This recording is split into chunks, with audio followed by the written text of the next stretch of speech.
Hi friends, welcome back to Neha food stories. ഞാൻ ഷഹറൂബ ഷമീർ. ഞാൻ ഇന്നിവിടെ വന്നിരിക്കുന്നത് ബ്രെഡ് കൊണ്ടൊരു പക്കവട റെസിപ്പിയുമായിട്ടാണ്. അപ്പോൾ ഈ പക്കവട എങ്ങനെയാണ് ഉണ്ടാക്കുന്നത് എന്ന് നമുക്ക് നോക്കാം.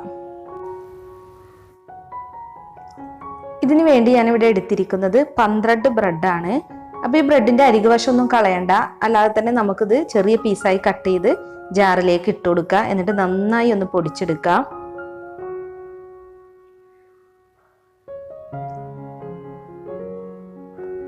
ബ്രെഡ് ഇപ്പം ഞാനിവിടെ പൊടിച്ചെടുത്തിട്ടുണ്ട്. ഇനി നമുക്കിതിലേക്ക് 3 ടേബിൾ സ്പൂൺ ഇഞ്ചി ചെറിയ പീസായി കട്ട് ചെയ്തെടുത്തതാണ്, ഇത് ചേർത്ത് കൊടുക്കാം. ഇത് ഒരു 2 സവാളയാണ്, ചെറുതായി കൊത്തി അരിഞ്ഞിട്ടുണ്ട്. മീഡിയം വലിപ്പമുള്ള സവാളയാണ്. എന്നിട്ട് ഇത് ചെറിയ പീസായി കട്ട് ചെയ്തെടുക്കുക. അപ്പോൾ ഇനി നമുക്കിത് ഇതിലേക്ക് ചേർത്ത് കൊടുക്കാം. ഇനി വേണ്ടത് 2 പച്ചമുളകാണ്. ഇത് നല്ല എരിവുള്ള പച്ചമുളകാണ്. പിന്നെ 1 ടീസ്പൂൺ മഞ്ഞൾപ്പൊടി,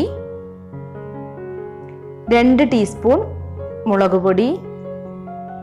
പൊടിയൊക്കെ നിങ്ങളുടെ ഇഷ്ടത്തിനനുസരിച്ച് ചേർക്കാം കേട്ടോ. പിന്നെ കുറച്ച് കറിവേപ്പിൻ്റെ ഇലയും കൂടി നമുക്കിതിൽ ചെറിയ പീസായി കട്ട് ചെയ്ത് ചേർക്കണം. ആവശ്യത്തിന് ഉപ്പും. പിന്നെ ഒരു 1/4 ടീസ്പൂൺ കായപ്പൊടി വേണം. ഈ കായപ്പൊടി നമ്മുടെ പക്കവടയിൽ ചേർത്ത് നല്ലൊരു ടേസ്റ്റ് ആയിരിക്കും. അപ്പോൾ ഇനി ഇതെല്ലാം കൂടി നല്ലവണ്ണം മിക്സ് ചെയ്തെടുക്കുക. പിന്നെ നമ്മൾ ബ്രെഡ് ഉപയോഗിച്ച് പക്കവട ഉണ്ടാക്കുമ്പോൾ അതിലേക്ക് കടലമാവും ചേർക്കണം, എന്നാലേ നമ്മുടെ പക്കവട നല്ല ടേസ്റ്റി ആയിട്ട് വരുള്ളൂ. ബ്രെഡ് മാത്രം ഉപയോഗിച്ച് നമ്മൾ പക്കവട ഉണ്ടാക്കിയാൽ ഒരുപാട് എണ്ണ കുടിക്കും. ഇനി ഇതിലേക്ക് വെള്ളം ഒഴിച്ചു കൊടുക്കണം. ഞാനിവിടെ 1 കപ്പ് വെള്ളമാണ് എടുത്തിട്ടുള്ളത്. അപ്പോൾ അത് കുറേശ്ശെയായി ഒഴിച്ചൊന്ന് മിക്സ് ചെയ്തെടുക്കാം.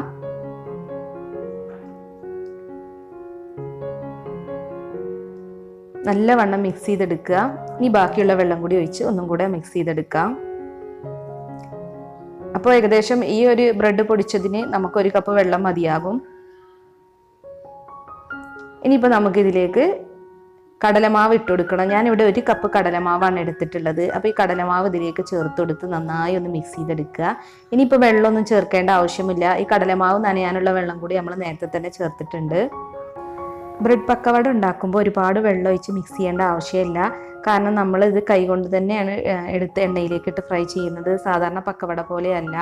ബ്രെഡ് ആയതുകൊണ്ട് തന്നെ ഒരുപാട് എണ്ണ കുടിക്കും. അപ്പോൾ ഒത്തിരി നനച്ചെടുക്കേണ്ട ആവശ്യമില്ല ഇതിൻ്റെ മാവ്. അപ്പോൾ കൈകൊണ്ട് നന്നായി ഒന്ന് മിക്സ് ചെയ്തെടുക്കുക. എന്നിട്ട് നമുക്ക് കയ്യിൽ തന്നെ എടുത്തേണ്ടത് എണ്ണയിലേക്ക് ഇട്ട് കൊടുക്കുകയാണ് വേണ്ടത്. അപ്പോൾ നമ്മുടെ മാവ് ഇവിടെ റെഡി ആയിട്ടുണ്ട്. ഈ ഒരു കൺസിസ്റ്റൻസിയാണ് വേണ്ടത്, ഒരുപാട് നനച്ചെടുക്കേണ്ട. അപ്പോൾ അത് പ്രത്യേകം ശ്രദ്ധിക്കുക. എണ്ണ ഇവിടെ നന്നായി തിളപ്പിച്ചെടുത്തിട്ടുണ്ട്. അപ്പോൾ ഇനി ഇതിലേക്ക് പക്കവടയുടെ മിക്സ് ഇട്ടുകൊണ്ട് ഒന്ന് ഫ്രൈ ചെയ്തെടുക്കാം. ലോ ഫ്ലെയിമിലിട്ട് ഫ്രൈ ചെയ്തെടുത്താൽ മതി കേട്ടോ.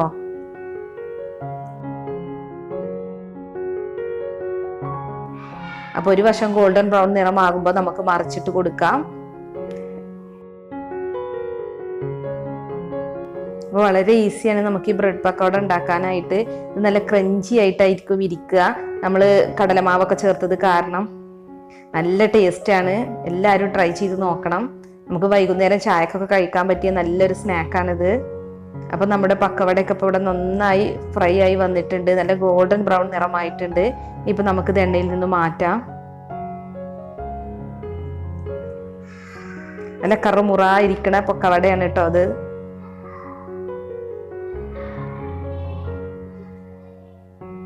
അപ്പോൾ ഇനി പക്കവടയൊക്കെ ഉണ്ടാക്കുമ്പോൾ ഈ ബ്രെഡ് ഉപയോഗിച്ചുള്ള പക്കവടയൊക്കെ ഒന്ന് ഉണ്ടാക്കി നോക്കൂ. തീർച്ചയായും നിങ്ങൾക്ക് ഇഷ്ടപ്പെടും. ഒരു വ്യത്യസ്ത ടേസ്റ്റാണ് ഇതിന്. ഇപ്പോൾ കണ്ടോ, നമ്മുടെ പക്കവട എണ്ണയൊന്നും ഒരുപാട് കുടിച്ചിട്ടില്ല, നല്ല ഡ്രൈ ആയിട്ട് തന്നെ കിട്ടിയിട്ടുണ്ട്. അപ്പം നമ്മുടെ അടിപൊളിയായ പക്കവട ഇവിടെ റെഡി ആയിട്ടുണ്ട്. ഇത് പുറമെ നല്ല ക്രഞ്ചിയാണ്, അകത്ത് നല്ല സോഫ്റ്റും ആയിട്ടാണ് ഇരിക്കുന്നത്. നമ്മളെ വീട്ടിൽ ഗസ്റ്റൊക്കെ വരുമ്പോൾ അവർക്ക് പെട്ടെന്ന് ഉണ്ടാക്കി കൊടുക്കാൻ പറ്റിയ നല്ലൊരു പക്കവട റെസിപ്പിയാണിത്.